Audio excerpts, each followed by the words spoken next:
Welcome to Norse Mythology, the unofficial guide. It's unofficial because I'm neither a credentialed academic nor a time-traveling medieval Norse pagan, but I deal with this material directly from the sources, interpreted through the lens of the experts and their opinions. If you're looking for depth and detail in a simple and accessible way, then you're in the right place.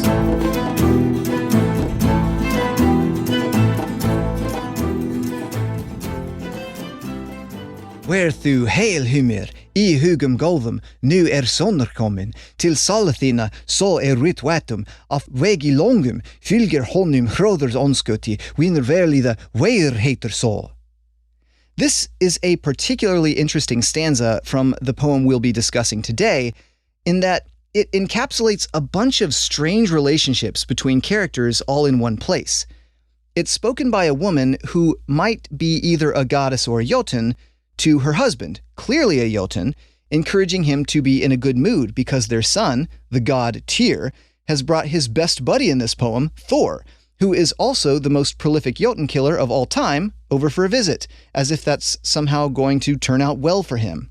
Here it is in English, quote, "Greetings, Hymir. Be of good humor. Now our son has come to your hall, he whom we've expected on his long journeyings. Hrode's adversary accompanies him, the friend of warriors. Veir is his name," end quote. Veir, in this case, probably means something like a hallower or a shrine guardian. We've talked a lot about variation in myth on this show. Ancient Norse pagans didn't write down their own mythology, so as stories were passed between generations and spread across Northern Europe, some minor characters' names were changed, some major characters might have swapped places, repeating themes would have been mixed and matched, and some important plot points were clearly altered. In most cases, we have no idea exactly how stories varied across time and distance, because only one full version ever ended up surviving in written form on into the modern period.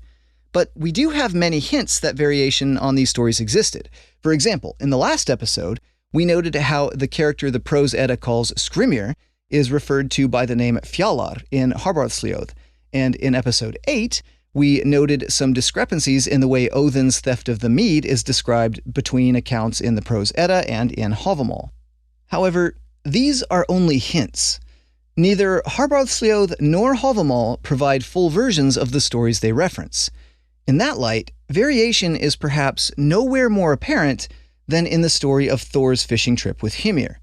Not only because two full versions of the story exist from Iceland, but because Snorri actually tells us as part of his own narrative that he is aware of contemporary variations in the story, and that he is choosing to canonize one version over another. But we also know there were some memorable core elements to this story that probably persisted across time and space, prompting us to wonder what exactly made those elements so memorable. So let's dive in. Last time, our story ended with Thor having suffered some pretty serious humiliations at the hand of a magic-wielding Jotun named Utgarda-Loki, one of which being that he had found himself entirely unable to lift a cat off the ground. Before vanishing from sight in an effort to avoid being killed by Thor's deadly hammer strike, Utgarda-Loki had confessed that this impossibly heavy and limber cat was not actually a cat, but instead was the famous world serpent, also known as Jormungandr, who spans the full length of the sea encircling the earth, and who Thor is fated to battle at the end of the world. He had only appeared as a cat through illusory magic, and although Utgarda-Loki then disappeared and Thor had no way of finding him, Snorri tells us that Thor was itching to get some revenge for being humiliated, and he did have a pretty good idea of how he might be able to get back at Jormungandr, and so their feud begins. From here, we're going to adopt a multiverse model of Norse mythology, just for fun, and pretend that there is a Prose Edda universe and a Poetic Edda universe, wherein this story is happening in two different ways at the same time. To be clear, a multiverse is not how the Norse people conceived of their mythology, but it's a good way for us in modern times to compare and contrast the different ways in which this story goes down. In Snorri's Prose universe, Thor is hankering for vengeance. After arriving home, he hangs around only for a very short time and then sets out on another journey. In fact, he sets out so hastily that he doesn't bother to bring along his chariots, his goats, or any form of companionship. Instead, we have a description of what I believe is our one and only instance of Thor shapeshifting, as he takes on the appearance of a young boy and sets out traveling across Midgardr until one evening he arrives at the home of a Jotun named Hymir, where he stays the night as a guest. At dawn, Hymir gets up and starts preparing to go fishing. Young-looking Thor gets out of bed and asks if he can join Hymir on his expedition, but Hymir hesitates to let him come because he doesn't see the benefit in bringing along someone who was, quote, small and just a youth, end quote. In fact, he tells Thor it'll probably be too cold for him if they row out as far as Hymir is used to going. Thor gets frustrated at this and considers just smashing Hymir with his hammer then and there. But instead, he decides to keep up the ruse for now and replies that Hymir doesn't need to worry about rowing out as far as he wants because it's more likely to be that Hymir is the one who won't be able to handle it and will need to come back first. He asks what they should use for bait, and Hymir replies that Thor should go find his own bait. Meanwhile, over in the Poetic universe, specifically in the poem Hymiskvida, the gods have just finished up a very successful hunt and decide that they ought to have a feast, but aren't sure where it should be held. For whatever reason, this is apparently the kind of thing that can't be decided without magic, so they, quote, shook the twigs and looked at the augury, end quote. We don't have any surviving details from the Norse corpus explaining how this particular divining practice works, but it appears to have roots in some very old traditions. In Voluspa 60, after Ragnarok is over, we are told that the god Hönir will choose a wooden slip for prophecy, which sounds like it could be related.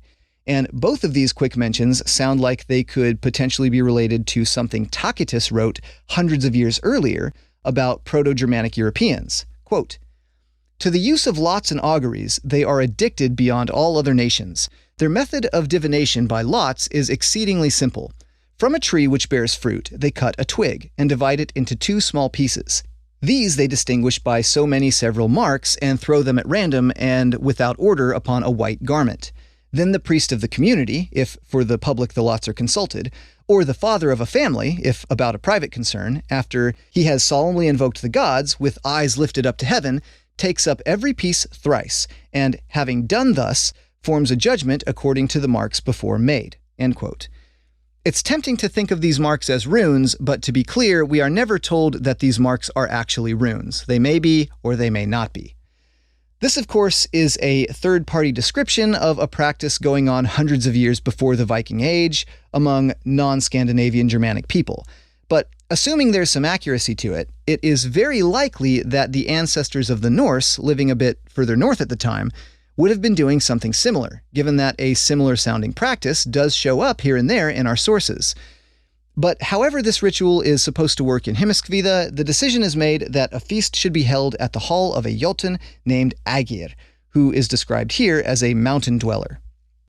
So Thor pays a visit to Ægir and flatly tells him that from now on, he's going to be responsible for preparing feasts for the Æsir, quote, often. Larrington suggests that this might be a reflection of Scandinavian royal practices in which the king enforces his authority on his subordinates by visiting their homes and demanding to be feasted.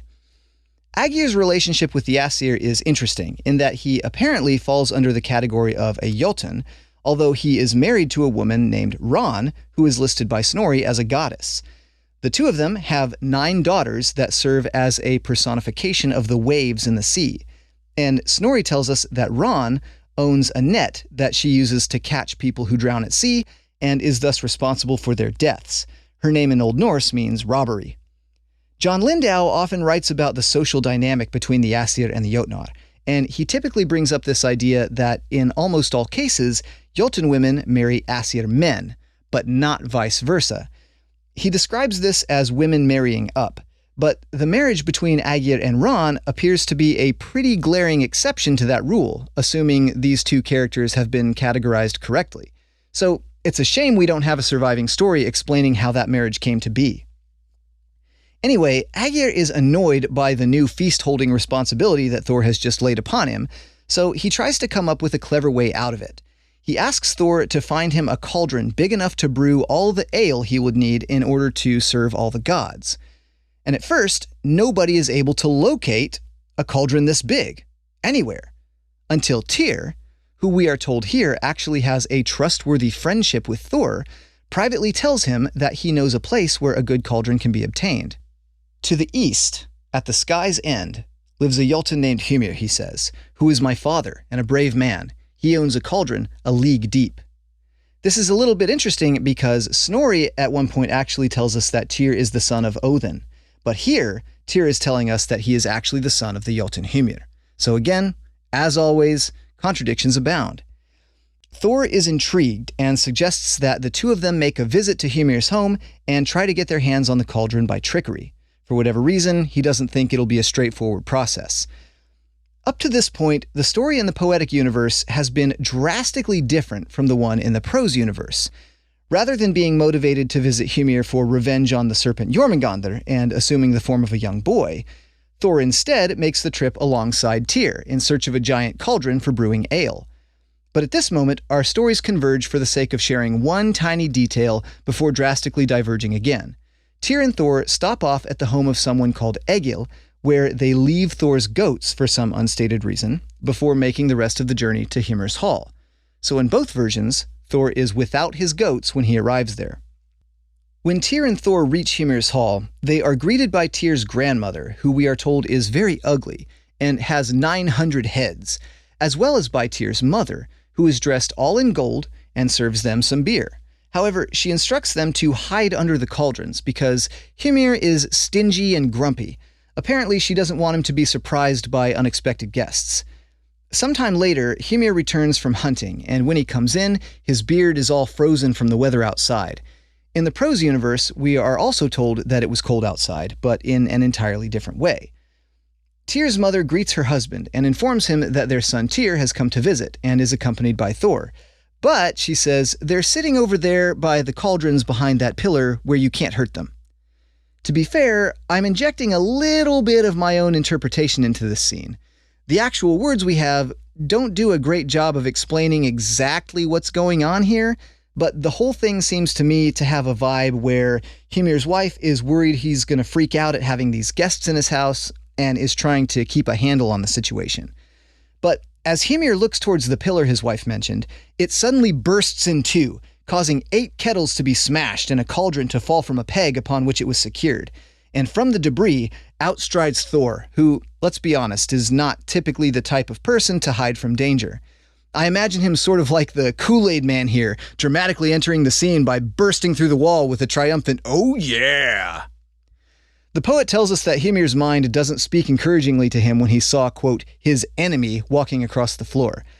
And yet, the social expectations around hospitality are apparently extremely strong. Rather than getting into a fight with Thor then and there, even though Thor has just brazenly done significant damage to his home, Hymir orders 3 bulls to be killed and boiled up for dinner so he can serve his guests. Thor eats 2 of the bulls all on his own before dinner is even over, and Hymir is annoyed by this and makes the comment that the following evening the 3 of them are going to have to eat whatever they can hunt for themselves the next day. Thor suggests that they should go fishing in the bay, but asks what Hymir has for bait. And now our 2 stories converge again as Hymir tells Thor to go look for his own bait. It can be tempting to jump to the conclusion that Snorri might be getting this story wrong. After all, he isn't a Norse pagan himself and is writing his version much later than Hymiskvida was probably composed. But it's worth noting that at this moment in the story, when Hymiskvida describes Thor venturing out into Hymir's herd of oxen to get bait, the poem refers to him as a swain, which literally means a young boy, and which is not a very common word we find describing Thor throughout the sources. That's not to say that Thor is old, and swain is sometimes used poetically to refer to young men, especially if it helps facilitate alliteration. But since Thor conceals his identity as a young boy in Snorri's version, this particular description stands out. It's possible that the poet is just using this word for poetic purposes. But assuming the origins of the story are older than both of the surviving versions, it's also possible we're detecting an echo of some details that made its way into Snorri's version, sneakily cutting through here as well.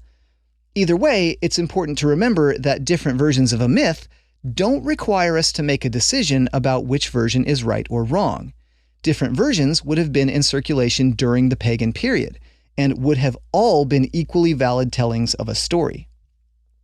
But for a moment, both versions of this story stay relatively well converged. After being told to go find his own bait, Thor wanders into a field where Hymir keeps a herd of oxen. He approaches the largest ox and tears off its head.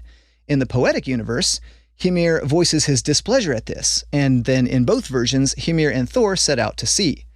Tyr seems to be sort of forgotten in Hymiskvida here, which may be a small piece of evidence that the composer has actually merged a couple of stories together to create his narrative. But as Thor and Hymir row out to sea, events progress similarly in both versions, with a few extra minor details added by Snorri. In both cases, Thor wants to row out farther than Hymir is comfortable with, but eventually they reach Thor's intended fishing spot. Cutting back over to Snorri's Prose universe, the disguised young boy Thor now places the ox head on a fishing hook and casts it overboard. Soon, Jormungandr discovers it and literally takes the bait. Snorri describes this moment by saying that Thor had fooled the serpent no less than Utgard the Loki had made a laughingstock of Thor when he tricked him into believing Jormungandr was a cat. But when Jormungandr feels the hook lodge itself into the roof of his mouth, he jerks away, yanking Thor's arms forward and down such that he bangs them on the ship's gunwale. Thor becomes angry at this, as he does about literally everything. He is basically thunder, after all, and he yanks with all of his might, straining his feet so hard against the floor of the ship that they break through the bottom, and he's able to then brace his feet against the seafloor. He pulls the serpent up out of the water, and Snorri tells us that if you didn't personally witness this moment, where Thor's intense gaze met the gaze of Jormungandr as his head reared out of the water spitting poison everywhere, then you don't know what it is to see a horrible sight. But Hymir sees this, and as the sea is now flowing freely in and out of his boat, he turns pale and completely panics. Just at the moment where Thor raises his hammer to smash the serpent's head, Hymir fumbles for his knife and cuts Thor's fishing line, allowing Jormungandr to drop back into the sea. But Snorri tells us, quote, "Thor threw his hammer after it, and they say that he struck off its head by the seabed. But I think, in fact, the contrary is correct to report to you, that the Midgard serpent lives still and lies in the encircling sea. But Thor swung his fist and struck at Hymir's ear so that he plunged overboard, and one could see the soles of his feet. But Thor waded ashore." End quote. And so ends Snorri's version in the Prose universe.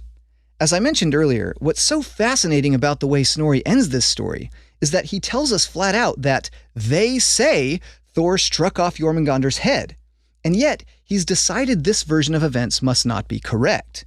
Presumably, that's because Snorri accepts the idea that Thor is fated to battle Jormungandr at Ragnarok. If Jormungandr is already dead, that's a pretty big plot hole, and Snorri is trying to deliver a canon that makes some kind of cohesive sense, which we've talked about before, isn't really a smart thing to do. But the implications here are enormous. For those who believed Thor had already killed the serpent, how might their ideas about Ragnarok have differed from what's in Völuspá? Exactly how common was it to believe that Jormungandr was alive and well versus dead and long gone? Snorri tells us this variance existed, at least in his day, but we're left to wonder about the rest. So let's see if we can get any clues out of the other version of this story back in the Poetic universe. In Hymiskvida, Thor and Hymir have just reached their fishing destination. Thor begins baiting his hook with the ox head, and as he is, quote, cunningly laying out his line, Hymir is able to catch 2 whales at once on the same hook. It's interesting that this poem chooses to describe Thor's actions as cunning here, in light of the fact that Snorri compares the way he deceived the serpent to the deception he suffered at the hands of Utgard the Loki. It's hard to prove that the composer also saw this story as related to Thor's misadventure in Utgardr, but for what it's worth, his description of Thor as cunning deals another serious blow to the old inexplicable cliché that Thor is all brawn and no brain. Once the ox head is in the water, Jormungandr soon bites down upon it, and Thor is able to pull the poison-gleaming serpent up on board. He readies his hammer and strikes a blow against Jormungandr's head, but the serpent doesn't immediately die from the first hit, which is admittedly a little out of the ordinary. He shrieks, and the rock bottom of the ocean echoes from the sound. All the ancient earth begins collapsing, and then the manuscript is missing a line. As it returns, the serpent sinks back into the sea. Is it alive? Did Thor hit it again? Has he killed it? Did Hymir cut the line like in Snorri's version? The poem unfortunately exists in pretty bad shape in the ancient manuscript, and we just can't be sure about what's missing. But whatever happened in that crucial moment, as opposed to Snorri's version, Thor doesn't kill Hymir here. Instead, Hymir is simply unhappy as the two row back to shore, and he doesn't speak a word the whole time. When they finally arrive, he gives Thor the option of either putting the boat away or carrying the whales inside. But Thor instead picks up both the boat and the whales by himself and handles taking both of them to their proper places. And still, the poet tells us, contentious Hymir continues to squabble with Thor over whether or not he's really all that strong. When they return to the house, Hymir tells Thor that unless he's able to smash a certain wine goblet, then he can't be considered strong. But this goblet is somehow nearly unbreakable. Thor smashes it through a towering stone pillar, but it remains undamaged, unlike two of the pillars in Hymir's house at this point. So now Tyr's mother, who had previously greeted Thor when he arrived with her son, sneakily gives Thor some friendly advice. Hymir's skull is harder than any goblet, she says. Smash it over his head. So Thor summons up all of his might and does exactly what's just been suggested, shattering the goblet over Hymir's incredibly hard head. But even now that Thor has succeeded in the challenge, Hymir remains skeptical of his strength. The poet never tells us that Tyr and Thor ever actually told Hymir about their desire to acquire his enormous cauldron, but Hymir now challenges their ability to lift it and see if they can carry it out of his house. Convenient, right? Tyr re-enters the poem now and makes 2 attempts to lift the cauldron, but both times it remains unmoved. Thor, however, takes the cauldron by the rim and braces his feet so hard against the floor that they crash right through it, exactly the way they crashed through the bottom of Hymir's boat in Snorri's version. By his incredible strength, Thor is able to lift the cauldron up onto his head and carry it out of the house. But he and Tyr don't stop running with the cauldron after they've gotten it outside. I imagine Hymir watching Thor carry it out the door and thinking something like, "Dang, that guy really is strong. Hey, wait, where's he going with my cauldron?" And after the two friends have run some distance, Thor turns around to look back and notices that Hymir has gathered an entire army of Jotnar to join him in chasing them down. So, rather anticlimactically, but in a way that is pretty true to the poetry, Thor sets the cauldron down, picks up his hammer, and just strikes them all down with nary a detail about the fight. Classic Thor. At some point after this, he apparently retrieves his goats from Egil as well, although the poem doesn't mention it specifically. What it does say is that after they had gone a relatively short distance, one of Thor's goats collapses from exhaustion. My guess is that it has something to do with the weight of the cauldron, but the poet explains, as we talked about in the last episode, that one of these goats was lame, having been affected by a curse that Loki had caused, and for which a Jotun had had to pay by giving up his children. Snorri clarifies for us that these children are Thjalfi and Roskva, Thor's bondservants. But eventually, Tyr and Thor make it back to Osgardr with the cauldron, and Aegir, probably to his chagrin, now has to prepare feasts for the Aesir every winter.